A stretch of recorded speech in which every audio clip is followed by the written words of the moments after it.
Bonjour à tous. Bienvenue pour notre premier Meetup With aujourd'hui avec HIP. Je me présente, je suis votre hôte, je suis Ahmed et je suis promoteur du net à Nice.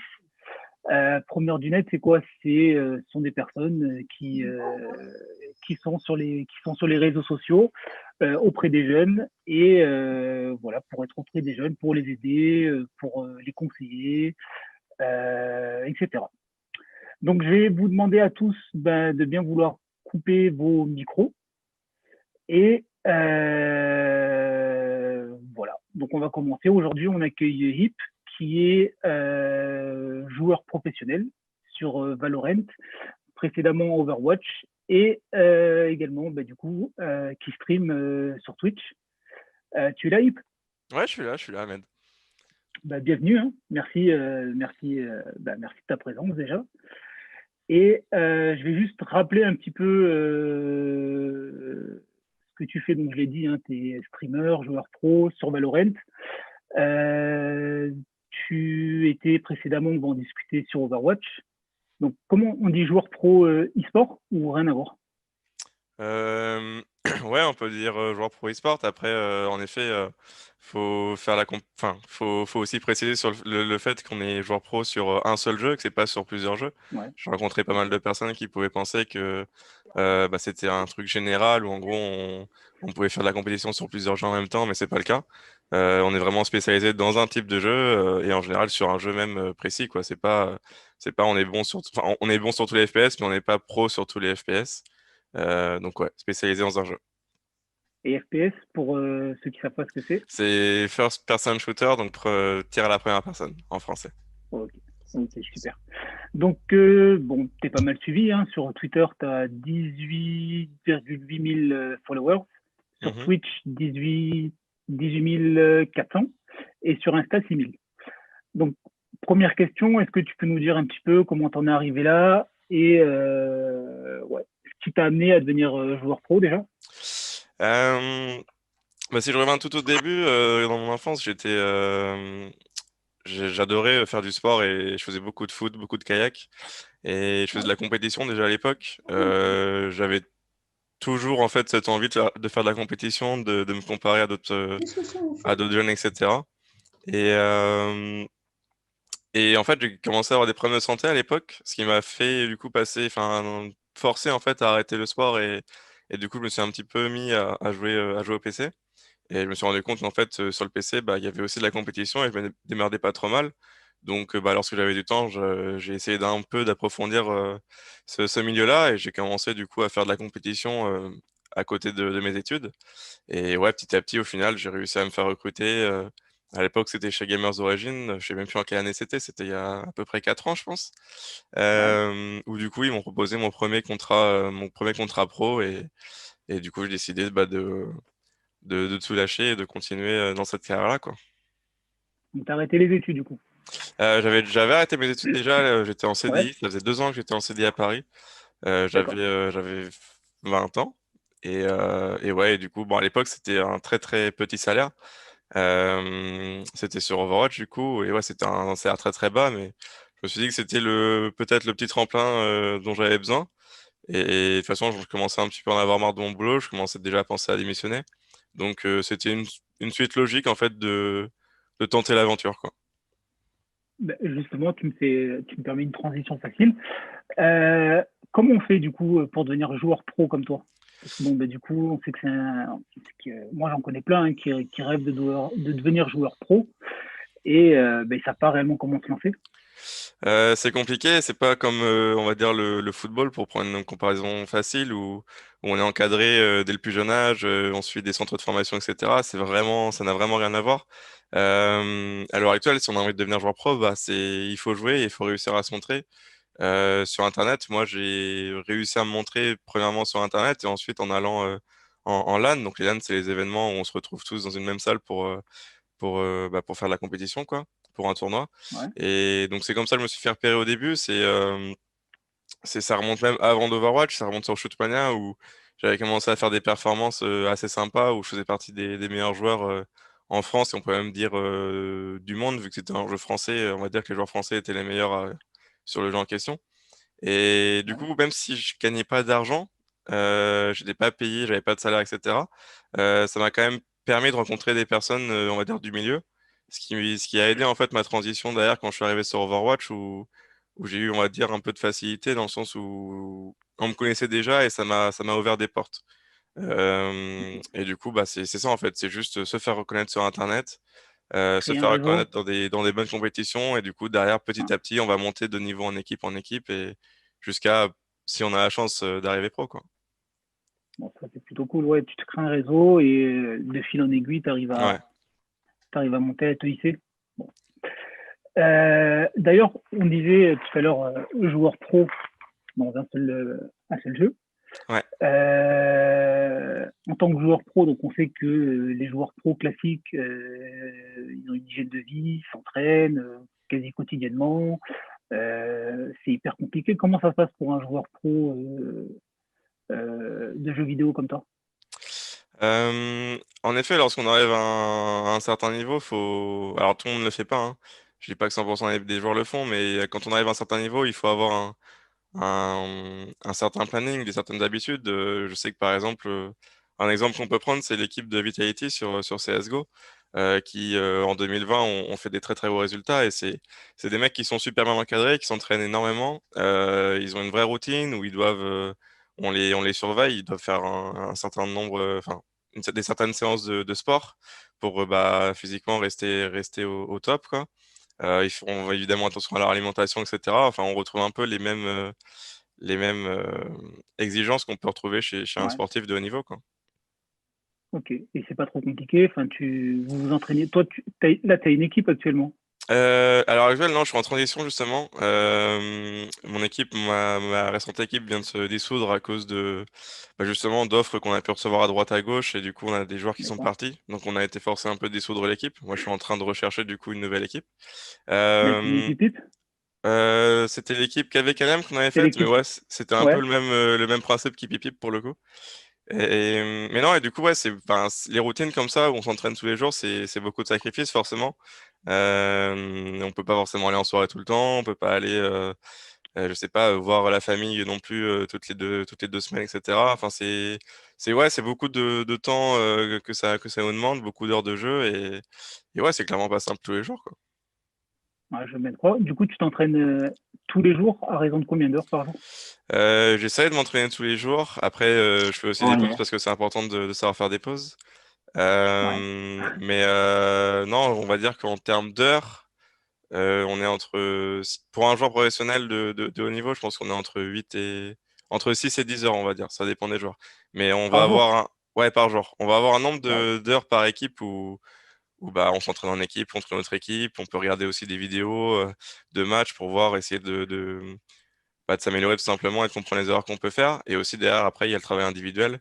Et qui aussi, alors le travail individuel, forcément, c'est différent pour chaque personne, sur comment ils se sentent, est-ce qu'ils peuvent jouer, est-ce qu'ils peuvent encore jouer après les heures, enfin, les heures en équipe.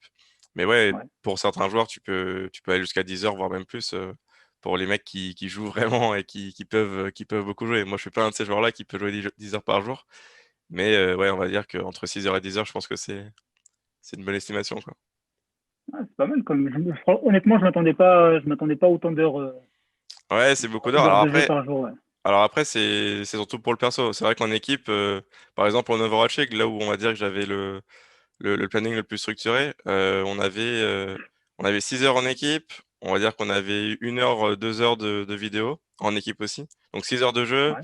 entre 1 heure et 2 de vidéo. Et derrière, c'était de l'entraînement perso, ouais, de 1 à 2 heures, quoi. Donc on est dans ces eaux-là. Par contre, on avait, on va dire, un jour de pause dans la semaine, quoi. Mais c'était compliqué parce qu'en plus, on avait nos matchs qui n'étaient pas non plus tout le temps les mêmes jours. Donc, des fois, notre jour off, c'était le lundi, des fois, c'était le samedi. Enfin, c'était un peu le bordel à ce niveau-là, quoi. Ok. D'ailleurs, justement, là, tu parlais de match. Pour ceux qui suivent pas tout ça et qui connaissent pas forcément, vous avez match tous les combien? Enfin, à Euh, raison de. Il y en a ça, dé- plusieurs par mois, par semaine? bah, ça dépend du circuit. Sur Overwatch, j'étais en Overwatch League, donc le circuit est bien établi. C'est une saison qui est sur, je sais pas, 7-8 mois, un truc comme ça. Ouais, Et en gros, nos matchs étaient tous les week-ends, tous les d'accord. samedis, dimanches. Et alors, c'était à l'époque où on était aux US, donc en gros, tous les week-ends, on était censé voyager en 2020 dans une ville. Donc, par exemple, le premier week-end, c'était New York, le deuxième, c'était je sais plus où on était allé, mais c'était genre on était allé à Houston, ensuite à Washington, ensuite à Houston, enfin des trucs comme ça. Bon, évidemment, le Covid a fait que Ouais, que ça a fini par s'annuler et on a joué sur Internet. Mais en gros, ouais, nos matchs officiels, c'était on avait 1 à 2 matchs officiels par week-end, quoi. ok, ouais. Donc, ouais, ça demande quand même pas mal de temps, pas mal d'engagement. Ouais. Ouais. Alors, j'ai quelques questions. Est-ce que tu as un métier à côté? Non, j'ai pas de métier à côté. Bah, j'ai quitté mon métier à partir du moment où j'ai décidé de passer joueur pro. Ouais, C'est pour arriver à haut niveau et on doit être à temps plein dans ce truc-là. Donc, on doit être vraiment concentré sur, ouais, mettre toutes nos ressources en fait sur le jeu. Donc non, pas de métier à côté. ok. Donc ça, combien d'heures passées on l'a fait? Ah ouais, moi j'avais une question qui était par une personne qui nous suit, qui est super intéressante pour se lancer, parce qu'on se dit, oui, donc bon, il nous faut un ordi, il nous faut, il y a un investissement de temps, il y a aussi un investissement monétaire. Ouais. Pour se lancer, tu recommandes quoi comme matériel? Euh, Bah, c'est sûr qu'il faut avoir un ordinateur qui nous permet quand même de jouer avec un jeu un minimum fluide. Moi, je sais qu'à l'heure actuelle, bah forcément, hein, j'ai eu la chance d'avoir pu investir, etc. Donc j'ai un PC qui est nickel. Je vais pouvoir jouer avec 240 FPS sur mon jeu sans problème, quoi. Après, bah, comme tout le monde, j'ai envie de dire, j'ai un peu commencé avec un PC qui était pas forcément top. À l'époque, j'avais 60 FPS, j'avais mon écran 60 Hz. Donc là, à l'heure actuelle, si tu me demandes de repasser sur le 60 Hz, ça serait impossible pour moi de jouer dessus et de pas Ouais. m'énerver dessus, quoi. Donc, ouais, il faut avoir un PC forcément un petit peu, un minimum correct. Après, il faut pas avoir le top du top pour commencer à jouer et se lancer, quoi. Pour moi, enfin, c'est comme ça que j'ai fait, j'ai évolué. J'étais en train d'évoluer mon matériel petit à petit, quoi. J'ai commencé avec un PC correct, avec une bonne souris. Je pense qu'avoir une bonne souris, c'est quelque chose qui est important. Le clavier que j'avais à l'époque, qui n'était pas forcément top, c'est avec le temps que j'ai commencé à avoir un clavier correct, quoi. Et le fait d'être en équipe, parce que bon, je, je reviens un peu. Donc, tu étais en équipe de France auparavant? Alors ouais, sur Overwatch, en gros, on avait un événement par Ouais, année. Et du coup, en 2019, ouais, j'ai eu la chance de représenter l'équipe de France pendant cet event-là. d'accord. Mais du coup, donc, c'était pas comme tu avais dit précédemment que tu étais, donc, parce que tu étais aux États-Unis, donc c'était pas du tout dans le cadre de l'équipe de France, on est d'accord? Non, aux États-Unis, je représentais Ouais, l'équipe Paris Eternal. Donc l'Overwatch League, c'est des franchises où on représente une ville. ouais, Moi, je représentais du coup Paris et ouais, on était dans la ligue aux États-Unis. Donc on vivait aux États-Unis, on était logés, nourris, tout ça machin. Euh, Du coup, ouais, aux États-Unis pendant toute la saison, quoi, pendant les plusieurs mois. Et après, du coup, pendant cette pause de break, en gros, on va dire, c'est cette pause de la saison, on avait du coup cet événement-là qui était la Coupe du Monde où du coup, bah, je suis rentré en France et direct, j'ai enchaîné, je m'entraînais avec l'équipe de France pour cet événement-là. ok. Et est-ce que le fait d'être en équipe de France, du coup, on te donne du matériel? Non, on m'a pas donné de Il y a du matériel. sponsor, du sponsoring, le fait. Non, c'était même, enfin, on a réussi à trouver des sponsors qui étaient, il me semble, HyperX et on avait aussi Red Bull qui nous avait filé leurs locaux pour qu'on puisse s'entraîner tous ensemble là-bas avant l'événement. Mais non, on n'avait pas d'équipement qu'on nous donnait. Par contre, on en effet, alors ça, c'est pas arrivé dans l'Overwatch League, mais déjà avant ça, j'avais eu la chance, par exemple, chez Gamers Origin, ma première équipe, qu'ils Ouais, aient des sponsors en effet matériels. Donc les sponsors matériels, ça peut être Logitech, ça peut être Razer, SteelSeries, tout ça. Et du coup, ouais, j'avais eu de la chance d'avoir du matériel qu'on m'avait offert tout simplement. Bah, c'est pareil d'ailleurs récemment, peut-être qu'on en parlera plus tard, mais quand j'ai rejoint Ninjas in Pyjamas, j'avais eu un matériel complet, donc clavier, casque, souris, pour pouvoir m'entraîner avec, bah, aussi pour faire de la pub en fait pour le ouais. sponsor qu'on a, quoi. Oui, ce qui est logique, hein. Ouais, C'est faut c'est un comme portable. partout. Ouais. Et du coup, même question pour streamer.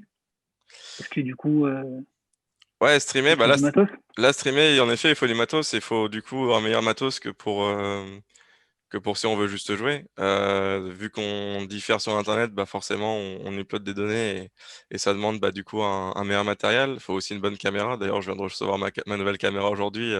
J'avais une caméra assez nulle depuis des années, etc. J'ai enfin de Donc, changer. inauguré avec nous. Ouais, c'est ça, exactement. C'est la première fois que je fais un live avec. Euh, Ouais, non, forcément, ça nous demande des choses. Il faut aussi une bonne connexion Internet. Ça, enfin, avoir la fibre, pour moi, c'est primordial. Ça fait des années que, de toute façon, dès que je vais dans un appart, moi, mes critères, c'est forcément d'avoir la place pour avoir mon La fibre. bureau et avoir la fibre. Voilà. C'est normal. Donc voilà, mais ouais, clairement, moi, quand j'étais chez mes parents, j'avais une connexion terrible. J'avais jamais pu faire tester le streaming ou quoi. Et du coup, ouais, je pense que déjà le plus important, c'est d'avoir une bonne connexion Internet. Et derrière, bah, faut avoir forcément un PC correct qui peut nous permettre de stream sans perdre non plus trop de performance sur le jeu, quoi. Ok. Donc, il n'y a pas un investissement supplémentaire, on va dire. Enfin, si, hormis le fait Euh, d'avoir un meilleur ordi, la fibre. Ouais, c'est ça. euh, Bah, après, il y en a, on va dire que les gros streamers, enfin, pour certains streamers, ils streament avec deux ordinateurs. Et, donc, il y a un ordinateur qui est fait pour jouer au jeu et l'autre qui est fait pour diffuser. Mais c'est quelque chose que moi, j'ai pas encore fait. Et en effet, ça te libère pas mal de performances. Mais bah, il te faut deux PC, quoi. Donc, si vraiment on veut faire du stream de haute qualité, oui, je pense que ça demande un gros investissement parce que, bah, moi, par exemple, j'ai ma caméra, j'ai mon fond vert que j'ai derrière moi, j'ai des lumières qui doivent aller avec ce fond vert. Donc, il y a pas mal de choses. Mais si on veut juste stream comme ça pour se faire plaisir et pas non plus investir trop, on peut le faire, quoi. ok, nickel. Une question. Alors, comment faire lorsqu'on est un noob comme moi et que l'on veut débuter sur Valorant? Euh, Ouais, c'est une bonne question. On me pose souvent cette question et enfin, c'est assez dur pour moi d'y répondre, mine de rien, dans le sens où bah, il y a plein de points de base que je fais sans m'en rendre compte et que j'ai du mal à conseiller. Mais les conseils que je donne en général pour progresser, et ça, je pense que c'est valable sur n'importe quel jeu. Ce qui est bien, c'est, bon, déjà, on peut déjà aller voir sur YouTube des petits tutos sur comment bien débuter, etc., machin. Il y a des personnes qui sont très, très fortes pour faire ce genre de tutos. J'en suis pas du tout une, mais il y a Ouais. des gens très compétents pour ça. Et ensuite, derrière moi, le conseil que je donne, c'est pas pour débuter, c'est plus pour évoluer, etc. C'est en général de regarder des bons joueurs, que ça peut être en stream, ça peut être sur des matchs officiels. Et en fait, essayer de comprendre bah, comment le jeu marche de manière sur un plan stratégique et juste de comprendre en fait pourquoi les joueurs pro en fait prennent telle décision, pourquoi ils vont aller à gauche au lieu d'aller à droite, pourquoi ils vont regarder ici au lieu de regarder là. Enfin, essayer en fait de comprendre les décisions qu'ils prennent pour bah, derrière, une fois qu'on est nous dans cette situation-là, pouvoir prendre la décision sans non plus perdre trop de temps à réfléchir à la situation. Voilà, après, clairement, pour jouer, enfin pour évoluer, il y a pas de secret, il faut jouer, jouer, jouer. Et voilà. Mais moi, en tout cas, c'est moi, Ah, c'est de l'entraînement. ma façon, c'est ça de m'entraîner, et c'est le cas depuis le jour one, on va dire, où je m'entraîne et où je suis passé pro. C'est que je joue, mais à côté aussi, je fais beaucoup de vidéos où je me regarde moi jouer pour essayer de comprendre les erreurs que je peux faire. Et je regarde aussi d'autres joueurs qui sont très bons, qui ont le même niveau que moi au final sur le papier, mais pour aussi bah, voir eux ce qu'ils font, essayer de comprendre ce qu'ils font pour avoir en fait une vision de jeu un petit peu globale et d'évoluer en fait cette vision de jeu, quoi. D'accord, donc tu regardes tes vidéos, tu regardes tes streams à toi. Ouais, ça m'arrive de regarder Tes streams à toi. mes propres streams, ça m'arrive de me regarder bah, la plupart des games officiels que je vais faire contre une bonne équipe, je vais essayer de regarder ma propre vision ouais, après, pour essayer de voir bah, juste les erreurs que j'ai pu faire, parce que quand on est dans le feu de l'action, on n'arrive pas à analyser forcément tout, il y a beaucoup, beaucoup, beaucoup de choses à analyser. Et du coup, bah, ça nous permet une fois, enfin, après le match, de se poser, de prendre le temps de regarder un petit peu tout et de se dire, ah bah ouais, là j'ai fait une erreur sur le coup, j'aurais pas dû me précipiter comme ça et faire ça, j'aurais dû prendre cette information en compte avant tout et réagir différemment, quoi. Ok, il y a quelqu'un qui nous dit, il fait comme dans le jeu de la dame, il rejoue ses parties. Ouais, c'est ça, C'est un c'est peu ça, ça, et t'analyses, ouais. ouais, clairement. Tu joues à d'autres jeux pour souffler un Ouais, peu ou ouais, j'ai mes périodes, on va dire, mais c'est vrai qu'en général, j'ai mon jeu principal sur lequel je m'entraîne énormément, et à côté, bah, combien de j'ai temps déjà? mon... Ouais, j'essaye de. C'est important pour moi de me déconnecter un petit peu de tout ça et du Ouais, coup de jouer sur d'autres jeux. Alors ça peut être TFT, ça peut être PUBG, ça peut être. Enfin, il y a vraiment beaucoup de jeux. Je touche un petit peu à tout, sur mais j'y joue console pas un peu longtemps. ou... Non, en général, c'est avec des collègues. C'est assez rare que je joue tout seul, à part ouais, peut-être des jeux comme Teamfight Tactics, qui est un jeu solo, donc j'ai pas trop le choix. Mais en gros, c'est soit je vais jouer à un jeu qui est solo, mais à côté j'aurai ma série que je vais regarder, soit je vais jouer à un jeu multi et du coup bah, jouer avec mes potes pour me détendre Ok. avec mes potes, quoi. Et jamais sur console alors. Jamais sur console. Est-ce que Uniquement c'est... PC? Ouais, je suis uniquement PC. Alors après, c'est peut-être lié au fait que mes parents ont jamais voulu me filer de console quand j'étais petit. C'était Ouais. la bataille. Mais non, j'aime même pas la console en fait. Tu me mettrais une manette dans les mains, hein, je pense que je m'amuserais même pas. Tout simplement parce que je suis très nul avec une manette, vu que j'en ai quasiment jamais Ouais. touché de ma vie. Il y a que à FIFA où je peux me débrouiller, quoi. Mais non, je suis pas très fan des manettes. Je préfère largement le PC pour pouvoir jouer aux jeux que j'ai envie, etc. Machin, avec mes potes, avec mon casque. On peut faire ça sur manette aussi, mais sur manette en plus, c'est pas les mêmes performances, c'est pas le même feeling. Ouais. Moi, je suis bien mieux avec un clavier hein, et une souris dans les mains, quoi. Une Genre, souris. ouais, ouais. Alors, on a une question. Ouais, intéressant. Qu'est-ce que tu fais de ton temps libre, du coup, si t'en as, après 10 heures de... Ouais, bah, et 4 heures de stream? mon temps libre, je vais essayer de faire tous les trucs que je dois faire, on va dire administratifs ou quoi, parce que ça arrive, hein, j'ai plein de choses que je dois faire à côté, forcément. J'ai des obligations. Mais sinon, sur mon temps libre, ouais, je vais essayer bah, ouais, soit je vais vraiment rien avoir à faire et du coup, je vais pouvoir jouer à un jeu, regarder une série, c'est vraiment ça que je fais sur mon temps libre.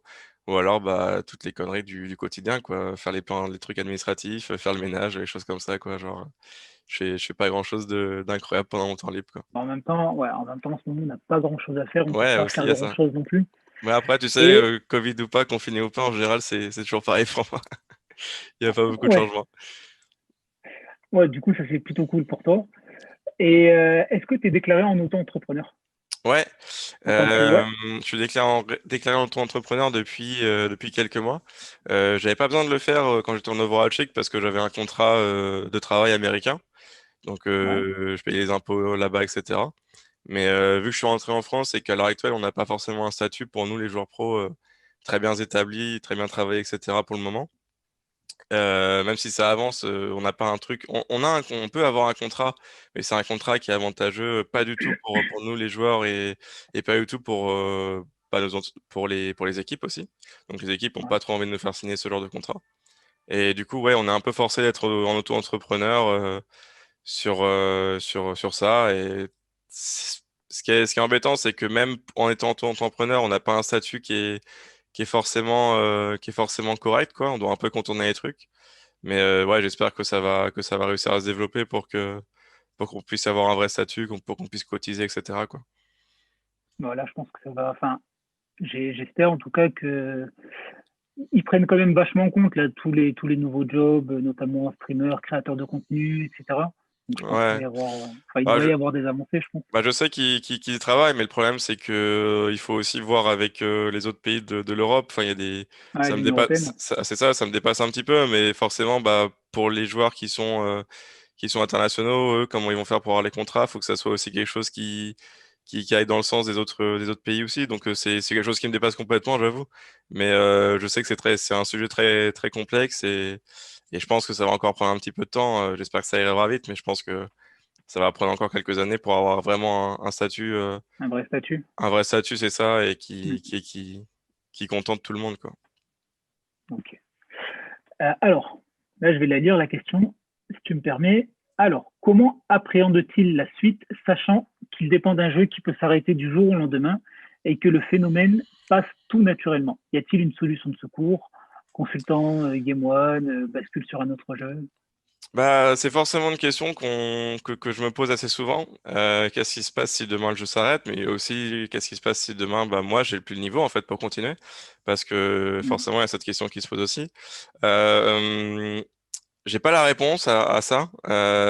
Forcément, si demain ça s'arrête ou si aujourd'hui ça s'arrête, bah j'essaierai de faire peut-être du streaming.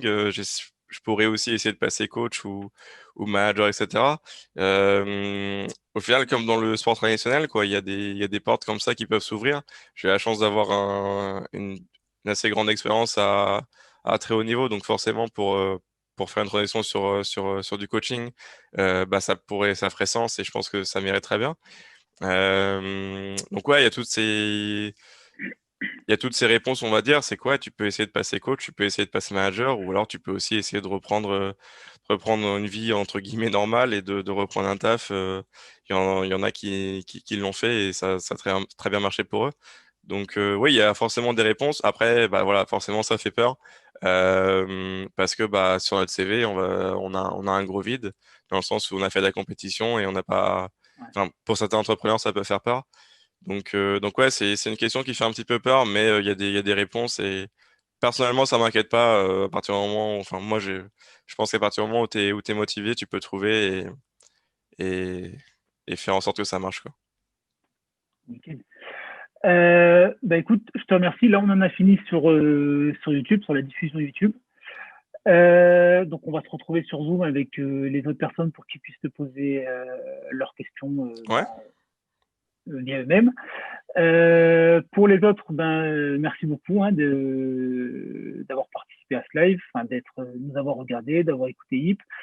Et on se retrouve la semaine prochaine, donc le 22, même heure, avec un autre pro, Space Babies, qui lui est créateur de contenu sur YouTube. Merci beaucoup de nous avoir suivis.